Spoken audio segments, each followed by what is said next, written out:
Hello, and welcome to another video from HollyTreeEnglish.com. That's HollyTreeEnglish.com.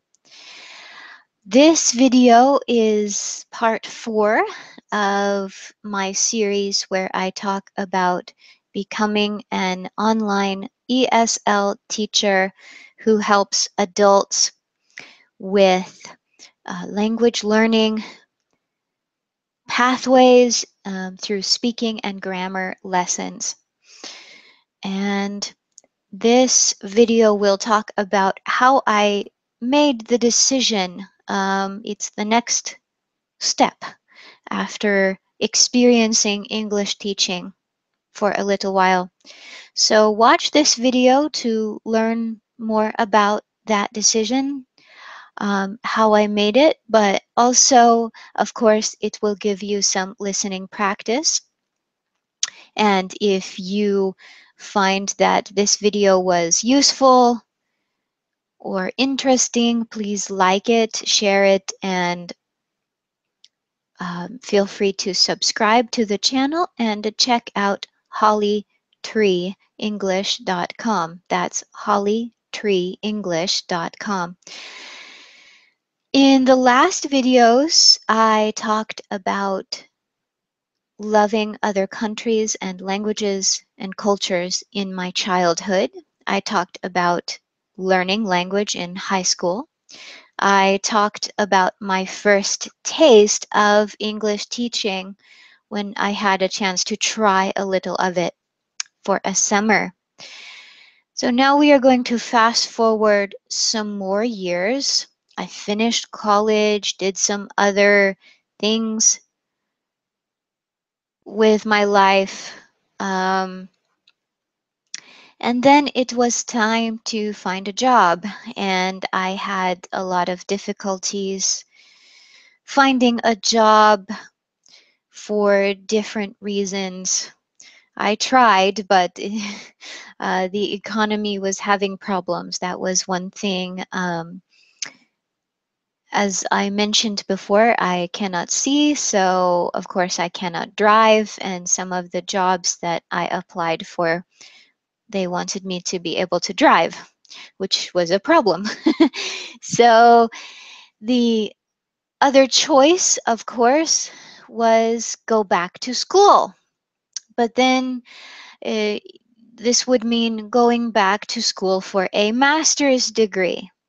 And well, what should I get a master's degree in? And different people said, you know, you would make a great ESL teacher.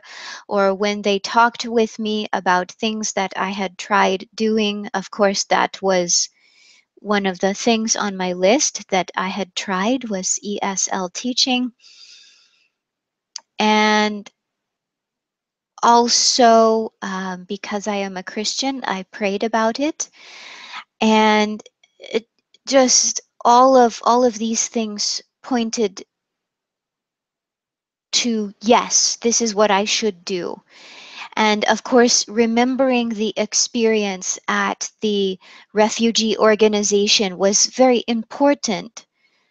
When I thought about that experience, I thought about how much I enjoyed the students, how much I enjoyed helping them, how much I would have liked to do it better. But of course, I had no training. And now here was a chance to get some training. So that is what I did. I went to school to get a master's degree, and my master's was not in linguistics. It was in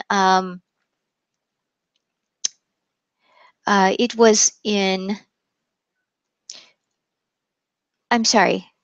Oh my goodness. My brain is going in a different direction from my mouth. Okay, my master's was not in ESL teaching. It was in linguistics. But when the way that this program, master's program, worked was that you could choose a specialization. So you could specialize in general linguistics if you wanted to just study languages and do research about languages and write papers and do jobs that needed you to study languages like that. Or you could specialize in teaching English to speakers of other languages. TESOL, this is what we call it in my field. So I chose TESOL and it was perfect. So I took classes on studying languages, but also on teaching them. And the focus, of course, was teaching English. And the classes were very interesting. And I pictured myself, I imagined myself teaching in a classroom. And I had the chance to do some volunteer work as a conversation partner. A conversation partner is someone who meets with a student and has conversation with them, maybe explains some things about English or about the culture, but mostly for conversation practice. And this is what I did. And that is going to finish this video, very short video this time. The next video will be the final video in the series. This video will talk about how I decided to teach online and how I moved through my pathway of teaching online to start Holly Tree English. So please tune in or watch the next video. I look forward to making it, and I thank you for watching this video. If it was interesting, please share it, like it, subscribe, and visit hollytreeenglish.com. That's hollytreeenglish.com.